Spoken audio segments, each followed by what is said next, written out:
दोस्तों नमस्कार, स्वागत है आप सभी का एक बार फिर से आपके ही चैनल सोशल बिकू पे। काफ़ी खास और महत्वपूर्ण वीडियो है ये, जो कि मैं काफ़ी इम्पोर्टेंट समझता हूँ कि सभी को जानना चाहिए।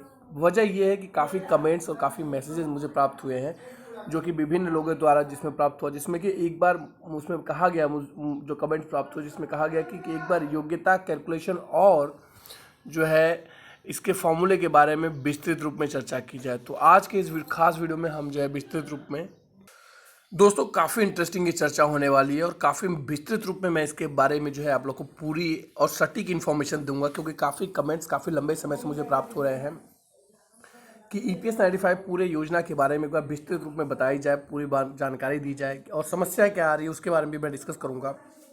जो 1995 ईपीएस पेंशनर्स है वो परेशान क्यों हैं, इसके बारे में भी मैं इस वीडियो में चर्चा करने वाला हूँ। तो वीडियो में बने रहिए, पूरा वीडियो देखिए ताकि पूरा और सटीक इन्फॉर्मेशन आप सभी को प्राप्त हो सके। दोस्तों अब हम बात करेंगे जो विषय हम इस वीडियो के माध्यम से कवर करने वाले हैं। वीडियो का 2 पार्ट आएगा, पार्ट 1 होगा, पार्ट 2 होगा, और उसमें ये टॉपिक्स जो है हम उसको कवर करने वाले हैं। तो ये टॉपिक्स आप देख रहे हैं, इसमें है कुछ जो इम्पोर्टेंट टॉपिक्स है, ये सारे मैं कवर करने वाला हूँ। तो टॉपिक नंबर 1 मैं कवर करने वाला हूँ इस वीडियो में, ईपीएस के लिए योग्यता शर्तें, ईपीएस कैलकुलेट कैसे करें, पेंशन योग्य वेतन, पेंशन योग्य सेवा, ईपीएस के लाभ, ईपीएस के प्रकार, ईपीएस फॉर्म, ईपीएस की राशि चेक करें और संबंधित जो सवाल रहेंगे आपको। तो ये जो है पूरी टॉपिक्स मैं कवर करने वाला हूँ काफ़ी विस्तृत रूप में, काफ़ी इंटरेस्टिंग होने वाला है। तो बने रहिए और ईपीएस की पूरी जानकारी आप इस वीडियो के माध्यम से आज प्राप्त करेंगे।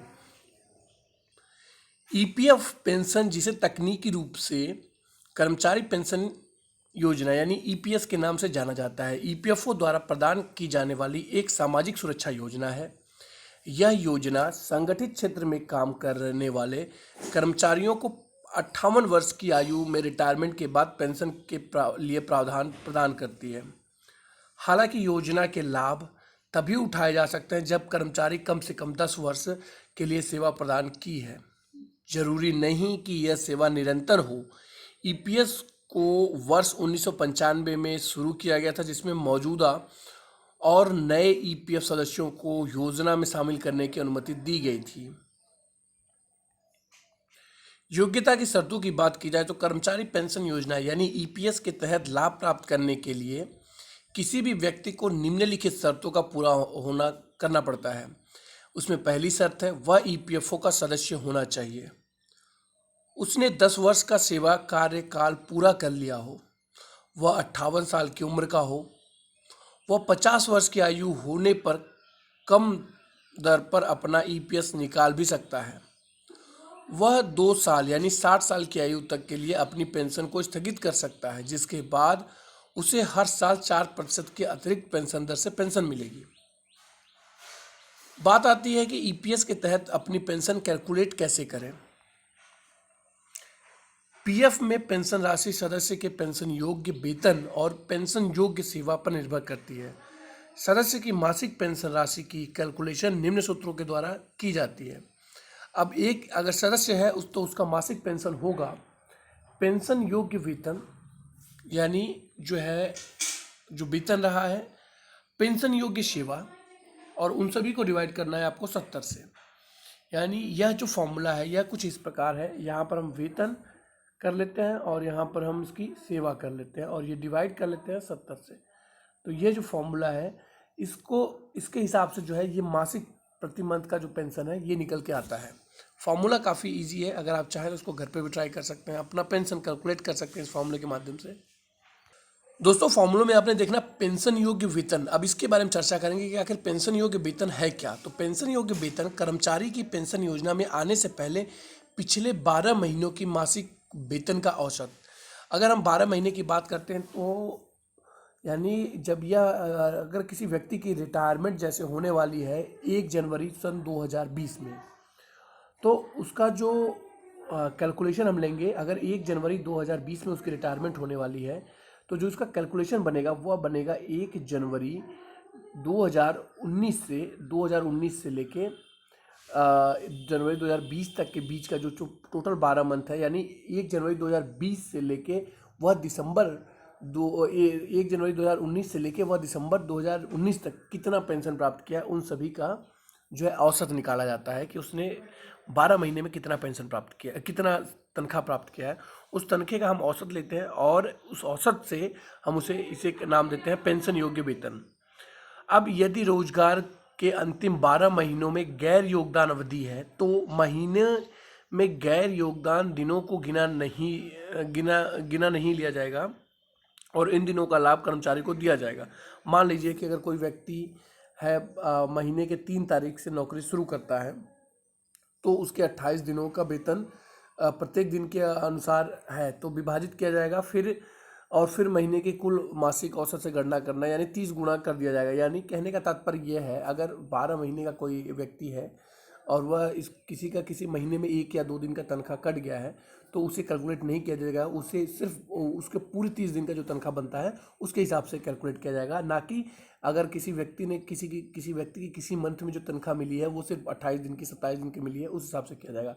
तो जो कहने का तात्पर्य यह है कि जो पूरा इसमें कैलकुलेशन लिया जाता है वह जो है वह 30 के हिसाब से लिया जाएगा, मतलब पूरे 30 दिन में उसने कितना किया है। अगर उसने 12 मंथ में जो है 11 मंथ का जो है काम किया है, 11 मंथ में उसकी तनख्वाह जो रही है 15,000 रुपये रही है, सपोज करते हैं, हम एग्जाम्पल लेके चलते हैं। और 11 महीने बाद जो 12वां महीना रहा है उसमें उसकी तनख्वाह रहेगी है 12,000 रुपये। तो इसमें और इसमें 3,000 का अंतर, तो हम इसको नहीं लेंगे, हम इसको 15,000 है उसकी जो तनख्वाह, तो उसे हम 15,000 के लेके चलेंगे। 12वें महीने का भी हम उसको 15,000 ही कैलकुलेट करके प्रोसेस करेंगे।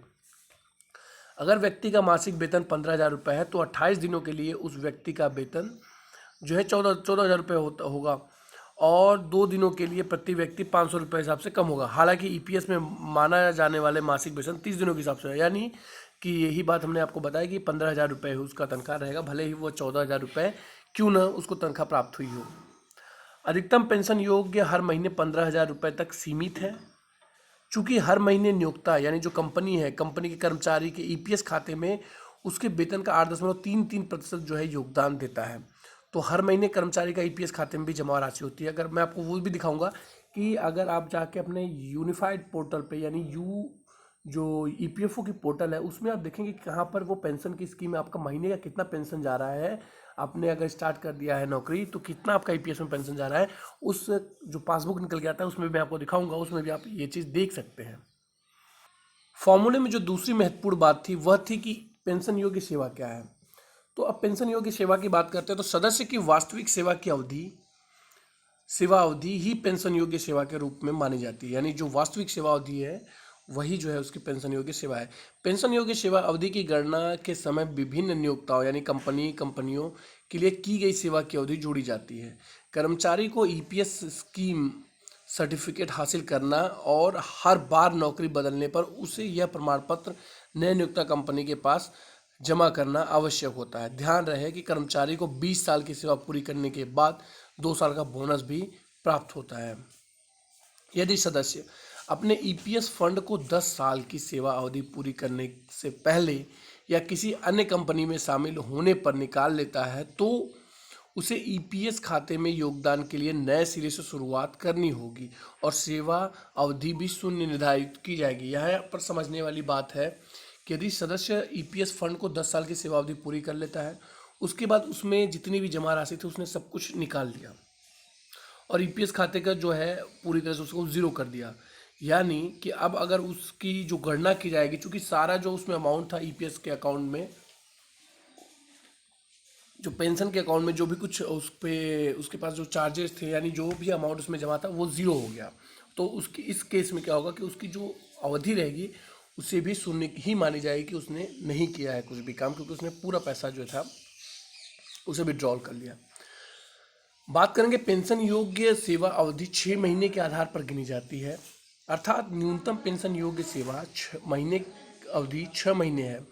यदि सेवा अवधि 8 वर्ष 2 माह तो योग्य सेवा अवधि 8 वर्ष मानी जाएगी। हालांकि यदि सेवा अवधि 8 वर्ष 10 महीने है तो पेंशन योग्य जो सेवा अवधि मानी जाएगी वह 9 वर्ष मानी जाएगी। समझने वाली बात यहाँ पर यह है कि अगर पेंशन योग्य सेवा अवधि 6 महीने के आधार पर गिनी जाती है, 6 महीने के आधार पर कि जो न्यूनतम पेंशन योग्य सेवा अवधि है वह अवधि 6 महीने है। यदि सेवा अवधि 8 वर्ष 2 वर्ष का है, 8 वर्ष 2 माह का है, तो जो उसकी वर्ष मानी जाएगी वह 8 वर्ष ही मानी जाएगी। यानी मिनिमम जो है उसमें 6 महीने का, 2 महीने का कैलकुलेशन नहीं है। मिनिमम जो है वो से 6 महीने ही कैलकुलेट किया जाएगा। अगर किसी ने 8 वर्ष जैसे काम किया है, उसका 3 माह किया है, तो उसका जो सेवा अवधि रहेगा वो 8 वर्ष ही रहेगा। इसी प्रकार अगर किसी व्यक्ति ने कि 8 वर्ष काम किया, उसका 10 महीने काम किया, तो उसकी पेंशन योग्य जो वर्ष है वह 9 महीने मानी जाएगी, क्योंकि वो 6 महीने से ज़्यादा हो गया है। यानी 6 और 4 10, तो उसे 9 महीने मानी जाएगी। तो दोस्तों यह जो है आधा टॉपिक मैंने आप लोगों के साथ कवर किया है, और अगले वीडियो में मैं इसके बाद के जो मुख्य टॉपिक्स हैं, जिसमें कि काफ़ी इंपॉर्टेंट जो है जानकारी, वो भी मैं आप लोगों के साथ साझा करूंगा और दिखाऊंगा। तो यह वीडियो का पार्ट 1 सेक्शन था, जिसमें आपने काफ़ी कुछ देखा और काफ़ी कुछ समझा EPS 95 या EPS पेंशन के बारे में। हम अगली वीडियो में और भी जानकारी आप लोग के लिए लेके आएंगे। अब तक के लिए हमें इजाज़त दीजिए, और चैनल को आपने अगर सब्सक्राइब नहीं किया हुआ है तो चैनल को सब्सक्राइब कर लीजिए, ताकि हमारा आने वाला कोई भी अपडेट आपसे मिस ना होने पाए। अगले वीडियो में मैं आज के ही डेट में आपको अगला वीडियो भी जो है अपलोड करता हूं। इसके बाद का, चूँकि वीडियो लंबा हो जाने की वजह से अपलोड करने में थोड़ी प्रॉब्लम्स आती हैं, इसलिए हम आप लोग के लिए जो है छोटे छोटे वीडियोज़ में इसकी पूरी जानकारी प्राप्त कराएंगे आपको। तो अभी के लिए इजाज़त दीजिए। बहुत बहुत धन्यवाद आप सभी का।